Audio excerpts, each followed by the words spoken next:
Paano kung ang isang tahimik na drone boat ay kayang bumangga ng direkta sa isang Russian fleet at kayang burahin ito sa loob lamang ng wala pang 10 segundo? Ganap na alas 6:17 ng umaga, kumawala ang Barracuda drone boat mula sa pampang ng ilog. Dahan-dahan itong sumabay sa agos, habang ang hull nito ay bahagya lamang gumagalaw sa tubig. Walang radio chatter, walang second confirmation.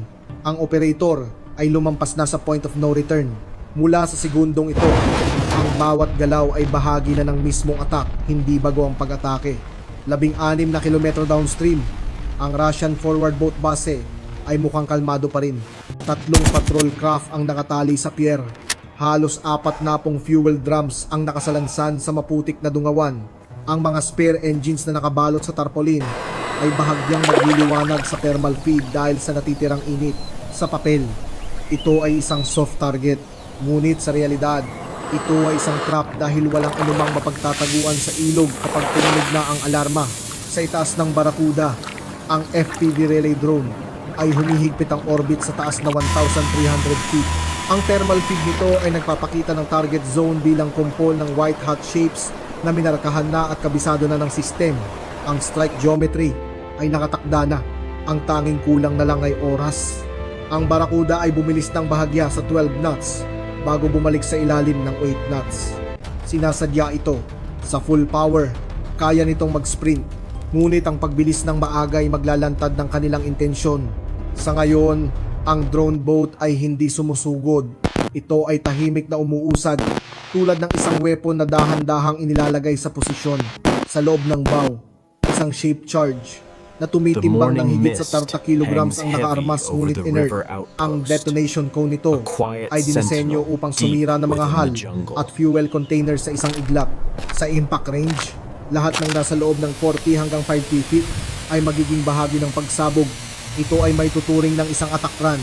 Nagbibigay ang FPV operator ng mga bearing corrections. Ang main operator naman ay nag-adjust ng bahagya.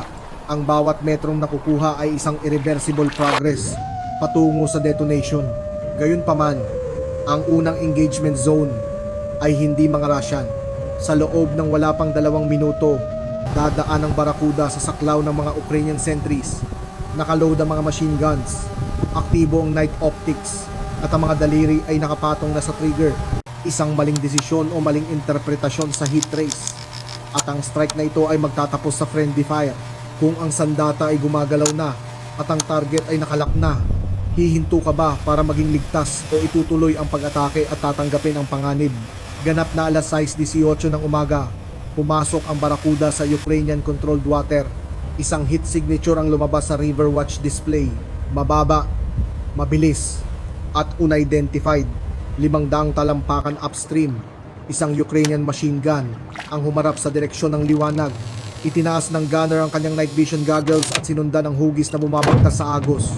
Mula sa kanyang posisyon, ang target ay mukhang isang Russian sabotage boat. Maliit ang profile, mainit ang hull, at gumagalaw ng may layunin. Ang tanging ginawa ng operator ng Barracuda upang manatiling buhay ang misyon ay wala. Binitiwan niya ang controls. Ang throttle ay bumagsak sa idle.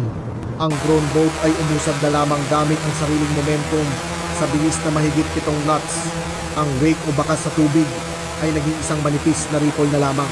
Walang The zigzag, concentrated walang white pan signature turn. Mas confirms mahalaga the ang kilos sustained ngayon high kaysa sa bilis. temperature of the Sa electric itaas, drive. ang FPV relay drone ay nagpaikot-ikot sa taas na 1,100 feet habang naglalabas ng coded friendly signal. Sa deck ng Barracuda, isang infrared beacon ang kumukurap, 3 maikling flash at isang mahaba. Ito ay isang identification pattern na binago wala pang 24 oras ang nakalipas. Hindi ito nakikita ng mata, ngunit malinaw sa night optics. Muling nag-scan ang gunner, hinahanap ang isang detalye na magpapasya sa lahat. Pagkatapos ay nakita niya ito ang strobe reading. Eksaktong gaya ng ibinilin sa briefing bago ang kanyang shift. Ang corridor ay tama, ang timing ay tama, at ang bawat galaw ay tugma. Kahit isang pagkakamali lang ay sapat na para magpaputok. Ibinaba niya ang kanyang sandata.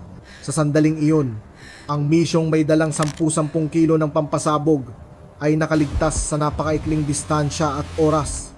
Ang Barracuda ay dumaan sa posisyon ng mga kakampi nang hindi hinahamon o nagagalaw. Walang radio calls, Walang sigawan, napanatili ang katahimikan. Ang problemang ito, ang muntik ng pagkawasak ng sariling asset, ay mas karaniwan kaysa sa inaakala ng marami. Sa isang saturated frontline, ang mga sundalo ay madalas na may mas mababa sa 5 segundo para magpasya kung ang isang heat source ay panganib o isang lifeline. Maling hula at maaaring makalusot ang kaaway o masira ang sariling operasyon bago pa man ito magsimula.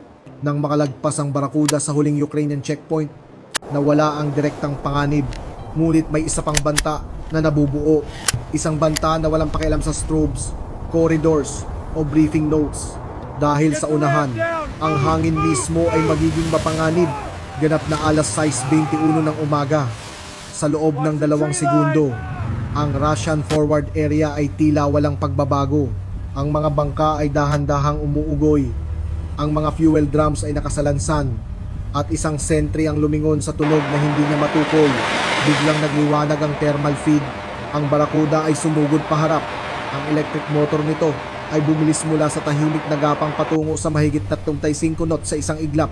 Ang tubig sa likuran nito ay tila kumukulo. Nagsimula na ang sprint. Sa bilis na ito, tinatahak ng drone ng halos 30 metro bawat segundo. Sa oras na maitaas ang replay, ang distansya ay naglaho na. Ang nose camera ay napuno ng liwanag mula sa metal at fuel containers na mabilis na lumalapit. Walang evasive maneuver, walang pagtatama ng direksyon. Binitiwan ng operator ang control. Ang shape charge ay sumabog palabas at pababa. Ginagawang isang focused pressure wave ang bigat ng Barracuda. Ang pinakamalapit na patrol boat ay tumalsik mula sa tubig. Ang hull nito ay nagkadurog-durog bago pa man bumagsak. Ang mga fuel drums ay agad na sumabog, na lumikha ng isang malaking fireball na umabot ng mahigit 50 na metro ang taas. Ang mga secondary flashes ay kumalat sa pier habang ang mga bala sa loob ng mga crates ay nagsimulang sumabog. Sa loob ng ilang segundo, ang ilog ay naging isang dagat ng apoy. Ang naglalagablab na krudo ay kumalat sa ibabaw ng tubig, nilalamon ng mga dock at debris. Ang mga tauhan ay nagtakbuhan sa pampang, iniiwan ng mga kagamitang nagbibigay sana ng silbi sa kanilang outpost. Ang FPV drone sa itaas ay nayanig ng maabot ng shockwave ang altitude nito bago muling naging matatag upang i-record ang lahat. Pagkatapos lamang ng pagsabog, magsisimulang mag-react ang iba pang bahagi ng battlefield. Tumaas ang electronic noise sa buong spectrum. Ang mga Russian jammers ay nabuhay ng huli na ang lahat. Pinupuno ang koridor ng interference na wala na ring mapipigil pa. Ang relay feed ay bahagyang naputol, ngunit agad ding bumalik habang ang drone ay umaakyat para sa mas malinaw na anggulo. Tapos na ang strike, ngunit ang misyon ay hindi pa tapos. Dahil ang pagsabog ay nagbunyag ng isang bagay na mas malaki kaysa sa isang nawasak na dock. Ipinakita nito ang isang vulnerability at ang magkabilang panig ay mag-uunahan upang gamitin ito. Ganap na alas 6:26 ng umaga, ang Barracuda ay sapat na ang lalim para hindi na opsyon ang pagbalik. Sa sandaling pumasok ang drone boat sa flooded forest, tila lumiit ang mundo. Ang mga pader ng raid ay tumataas sa magkabilang panig, 4 hanggang 5 metro ang taas, inaharangan ng liwanag ng buwan at bituin. Ang nose camera ay nagdilim na at wala ng silbi. Mula sa puntong ito, ang Barracuda ay epektibong bulag na. Hindi bumagal ang pag-atake, ngunit nagbago ang anyo nito. Ang bilis ay bumaba sa mahigit 6 na knots lamang, anumang bilis pa rito, at nanganganib ang hull na tumama sa mga nakatagong bagay sa ilalim ng tubig. Mga nakalubog na troso, sirang sanga, at mga debris na inanod ng baha. Sa bilis na 20 knots, ang isang impact ay kayang sirain ang prop shaft o mabasag ang composite hull. Sa bilis na 6, may oras pa para umiwas. Sa itaas, ang FPV relay drone ang nagsisilbing tanging mata ng Barracuda. Ang thermal sensor nito ay nakatingin ng diretso sa ibaba, nagre-refresh sa bilis na 60 frames per second.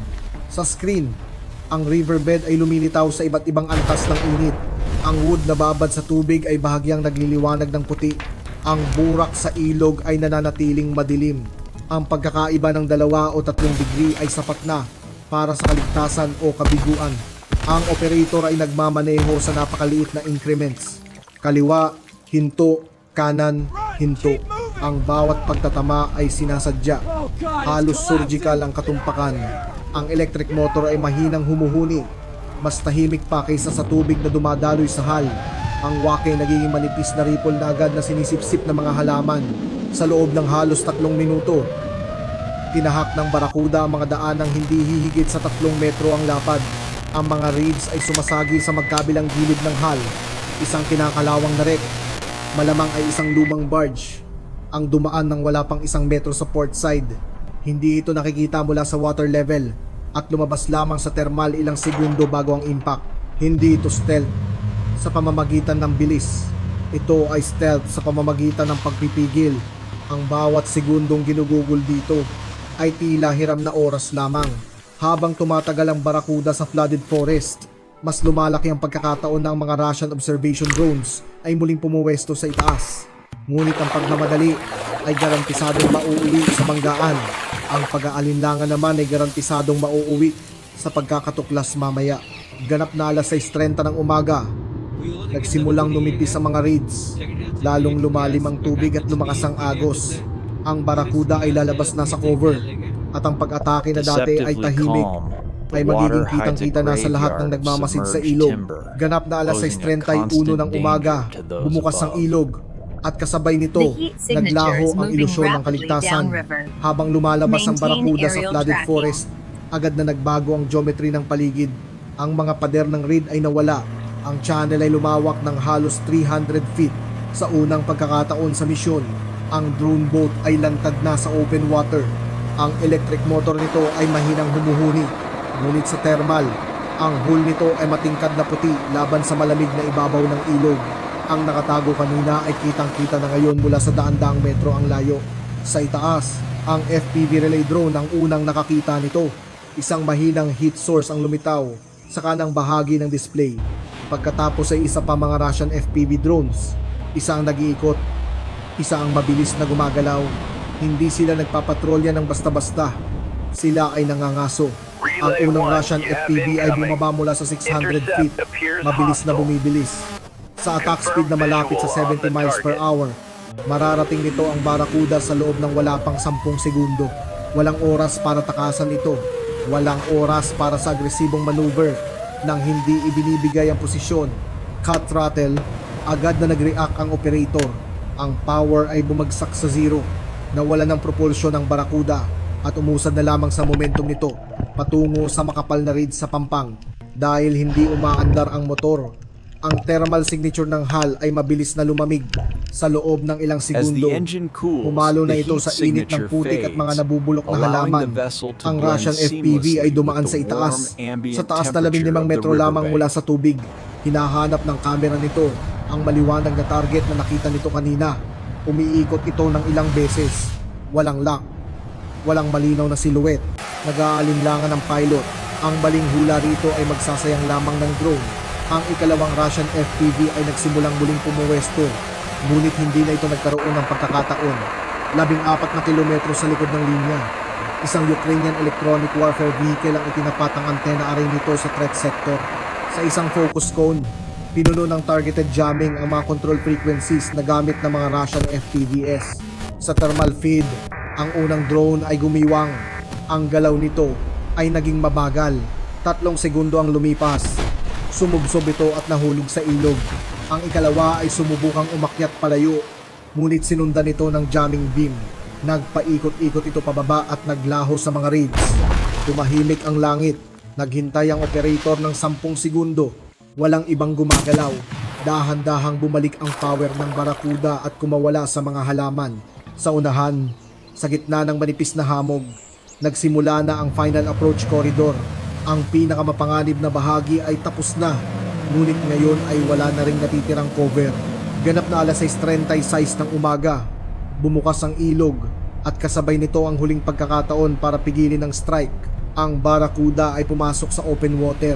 Sa unahan, wala pang 700 feet ang layo. Ang Russian forward boat base ay nagliwanag sa thermal na parang flare.